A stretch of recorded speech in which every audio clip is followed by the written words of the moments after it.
Landing page നമ്മളുടെ ROIസും വലിയ connected ആണ്.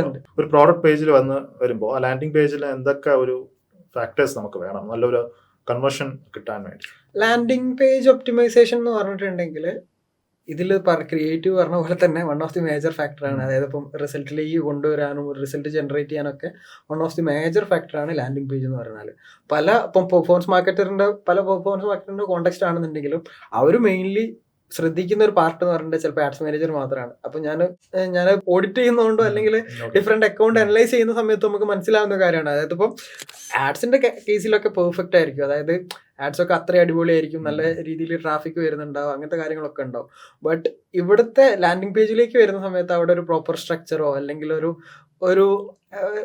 പ്രോപ്പർ ഒരു അനാലിസിസ് അല്ലെങ്കിൽ ഒരു വരുന്ന ഒരു യൂസറിന് ഒരു ബെറ്റർ എക്സ്പീരിയൻസ് കൊടുക്കാൻ പല ലാൻഡിംഗ് പേജസിന് ചില സമയത്ത് പറ്റാറില്ല.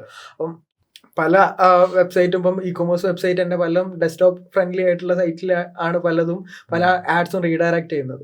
അപ്പൊ തന്നെ നമുക്ക് കൺവേർഷൻ റേറ്റിൽ നല്ല രീതിയിലുള്ള ചേഞ്ചസ് വരാനുള്ള ഒരു ചാൻസ് ഉണ്ട്.